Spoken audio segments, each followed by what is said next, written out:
अस्सलाम वालेकुम। ना ये प्रोग्राम आज पाकिस्तान के साथ कल बड़ा शोर मीडिया में पड़ा हुआ था। ये गवर्नर साहब किसी वक्त भी परवेज़ इलाही को ख़त्म कर देंगे और राना सनाउल्लाह ने कंटेनर पहुंचा दिए और मीडिया के ज़रिए प्रोपेगेंडा किया गया। इसका क्या नतीजा निकला चलेंगे पाकिस्तान।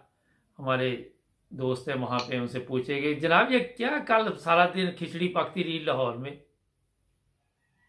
बस मीडिया मीडिया खेला जा रहा था, बात कुछ नहीं थी। लेकिन अभी ये इतला आ रही है कि गवर्नर की छुट्टी होने वाली है। वो तो कल के प्रोग्राम चल रहा है ना, वो अपना सदर साहब कुछ करने वाले हैं, सुना है। बाकी अल्लाह को पता क्या होता। मगर ये इतला मिल चुकी है कि सदर साहब आज बाकायदा तौर पे गवर्नर को फारग करने की कोशिश करेंगे। ये गवर्नर जी को, हाँ, ये बिल्कुल सही बात। जब गवर्नर अगर फारग हो जाता तो फिर पीटीआई का गवर्नर आएगा या कौन आएगा? जो गवर्नर लगाना होता है ना, वो प्राइम मिनिस्टर की एडवाइस पे लगाना होता है। हाँ जी। और जब गवर्नर बन जाए ना, तो जी। उसको फिर जब तक खुशनूदी हासिल रहेगी प्रेसिडेंट की, उस वक्त तक गवर्नर रह सकता। हम्म। ये सूरत हाल। नहीं गवर्नर अब तो वही अपॉइंट करेगा, प्राइम मिनिस्टर देखिए, अब इनको उसको तो एडवाइस करेगा। फर्ज करे अब ये गवर्नर चेंज कर देते हैं या इसको हटा देते हैं सदर साहब अपना जो उनके पास इख्तियारात है, तो उसके बाद जुमे को अदम इत्तेमाद का वोट जो लिया जा रहा है 187 बंदे पूरे हो चुकी है, तो आप क्या समझते हैं कि इमरान खान असम्बली तोड़ देगा? जब असम्बली तो अब टूटेगी 7 दिन बाद। अच्छा, उस वक्त नहीं टूट सकती? मानी उस वक्त नहीं टूट सकती। अच्छा टाइम। असम्बली 7 दिन बाद अगले दिन में टूटेगी। अच्छा। अब ये समझ। अभी थोड़ा टाइम मिल गया और जी, इनको सब शुरू कुछ नहीं हुआ। इनको भी पता था कि हमारे पास ना नंबर है, कुछ भी नहीं है। तो ये मीडिया मीडिया खेल के ना अंडर प्रेशर कर रहे थे कि शायद परवेज इलाही खुद ही अपना कहे चलो मैं चला जाता हूँ। वो इनके सब जो मामला थे ना, वो खत्म हो गया। अपनी मौत आप मर गए ये लोग। हाँ जी। अतार तारड़ ने कल प्रेस कॉन्फ्रेंस जो की कि वो इस्तीफा दे के घर चले जाए, ये ड्रामा जो इन्होंने किया राना सनाउल्लाह ने और ये सब ने, तो ये क्या वजह हुई कि इनके पास कोई आईनी इख्तियार नहीं था, सिर्फ ये ड्रामा किया गया? नहीं नहीं, आईनी इख्तियार तो दूर की बात है, उनके पास नंबर ही पूरे नहीं थे ना जी। कैसे पूरा करते? अब इन्होंने बड़ी कोशिश की है औरतों को खरीदने की, पीटीआई की और भी लोगों को, लेकिन वो कोई बिका ही नहीं ना। उनको पता है कि जो पहले अशर हुआ है, जो लोग बिके हैं, तुम्हारा भी ऐसा ना हो। किसी ने पैसे को देखा तक नहीं है। अच्छा ये बताइए, 5-5 करोड़ रुपया आपको ऑफर हुई, लेकिन उन्होंने कबूल नहीं किया। उन्होंने नहीं, हमें नहीं कुछ करना। अच्छा मैंने सुना 75 करोड़ तक गई ये बोली। वो आदमियों की, औरतों की बात करो। औरतों को 5-5 करोड़ रुपए की ऑफर हुई, ये कल की बात। अच्छा तो वो 72 करोड़ बंदों को। तो ये भी खबर है कि जरदारी के लिए कोई मुश्किलात पंजाब में खड़ी की जाएंगी ताकि ये जो पैसे लेके यहाँ आ जाता है, खरीदो फरोख्त करता है, तो ये बंद की जाए। इस तरह की बंदी लगा सकते हैं ये जरदारी पे?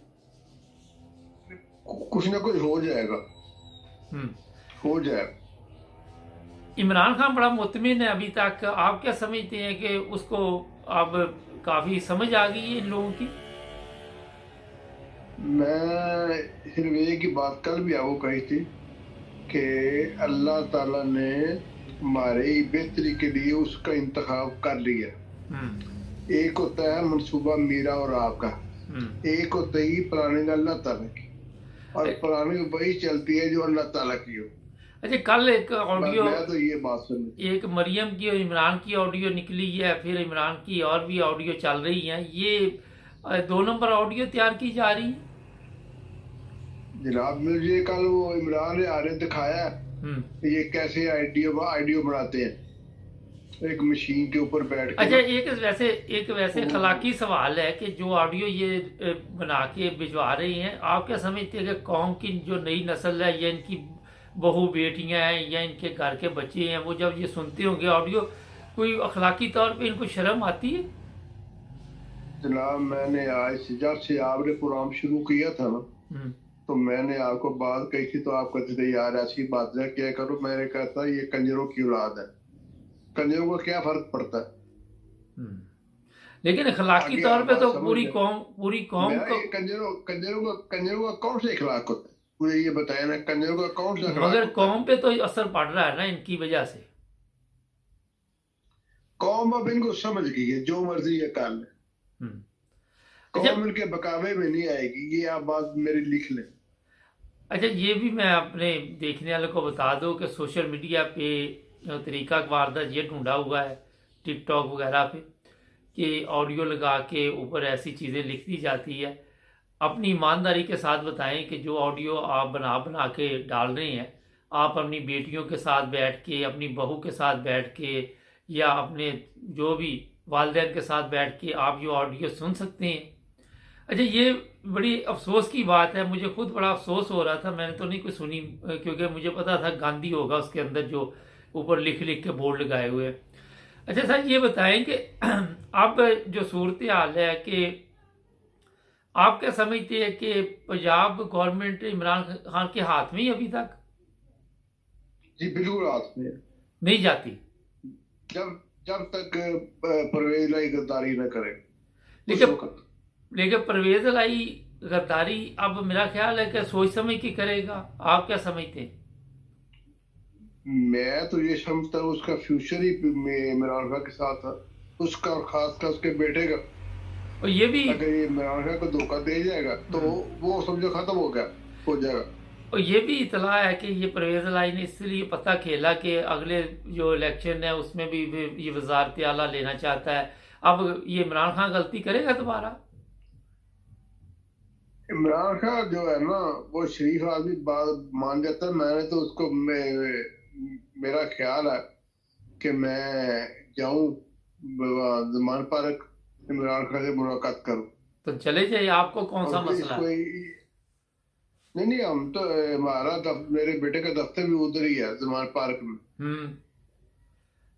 तो मेरा तो ख्याल यही है कि मैं चला जाऊं तो उसकी मुलाकात भी कर रहा हूँ, उसकी बीमार कुर्सी भी कर रहा हूँ और उसको ये बताऊं कि इस शख्स पे इत्मीनान न कर कभी जिंदगी में कर। आपको कल वो सुना था ना आपने, वो जो प्रोग्राम था, हाँ हाँ, वो सुना था चौदह मैं। करा था हाँ हाँ, पता चल तो गया। सब उनकी सारी की समझ गई थी चौधरी के आपने। हाँ, बड़ी खुल के बताया कि ये खुद डाकू हैं गुजरात के और ये कब्जा ग्रुप है, इन्होंने वहां पे तबाही। मैंने वो बताया था ना आपको कि ये जितने डाके पाकिस्तान में होते थे उनके बंदे यहाँ आते हैं और ये उसे हिसाब शुरू करके उनको तफस देते हैं, बताया था ना आपको। अच्छा, कल और कल कल फवाद चौधरी ने बड़ी लिफाफा सहाफियों के साथ अच्छा हाथ किया कि वो जहाज हम उड़ाएंगे बना के कागज का। तो इनको भी पता कल चल गया अपने गवर्नर को कि उसकी औकात क्या है। बिल्कुल नहीं, गवर्नर की औकात क्या है असल में। मैं जो सुबह का हो रहा है ना उसमें ये चीज सामने आ गई है कि इन्होंने सरतूर कोशिश की है को 5-3-4 बंदे हमारे हाथ चढ़ जाए, लेकिन वो हो नहीं सका। अच्छा, ये खासकर काफ लीग के उल्टा ये था कि 3 बंदे थे अपना नून लीग के जो इमरान खान के पांव पड़े हुए थे कि हमें टिकट का वादा करो, आप भी रिजाइन करते हैं। 3 MP है और 12 बंदे नून लीग के अंदर खड़े परवेज लाई के साथ कि हम बगैर आदर हो जाए। चले, बहुत शुक्रिया आपका सर, थैंक यू जी। कल मरियम की इमरान खान के साथ एक ऑडियो लीक हुई, बड़ी गंदी ऑडियो है और शर्म आती है जो लोग भी ये ऑडियो बना रहे हैं, चाहे वो मरियम है चाहे कोई भी लोग है। ये प्रॉब्लम नहीं है कि इन लोगों का तल्लक किस ख़ानदान से है या कहाँ से है, इससे दिलचस्पी नहीं है। लेकिन हमारे माशरे में बच्चियाँ जो हैं जब ये ऑडियो सुनेंगे तो वो क्या सोचेंगे कि जो हमारे सियासतदान हैं, हमारे हुक्मरान हैं, चाहे ये 2 नंबर पर ऑडियो बनाते हैं या जिस तरह भी, कि इनकी जो अखलाकी हालत इतनी गिरी हुई है तो इन्होंने कौम की क्या तरबियत करनी है। आप सोच नहीं सकते कि इस तरह के अल्फाज इन ऑडियो में इस्तेमाल किए जाते हैं कि इंसान को शर्म आ जाती है। मैं हमारा ये सब देखने वालों को ये गुजारिश करूँगा जो भी सोशल मीडिया पे है कि इसको बढ़ा चढ़ा के पेश करते हैं और ये भी मुनासिब नहीं है। और मेरा ख्याल है कि गौर करना चाहिए जब ये ऑडियो आप सोशल मीडिया पे डालते हैं तो सोचना चाहिए कि इससे हमारे माशरे में कितनी, यानी कि जो भी सुनेगा उस पर कितना बुरा असर पड़ेगा। नाज़रीन, हमारे चैनल को सब्सक्राइब करें, जुड़े रहें हमारे साथ, मिलेंगे नए प्रोग्राम में। अपना ख्याल रखें। अल्लाह हाफ़िज़।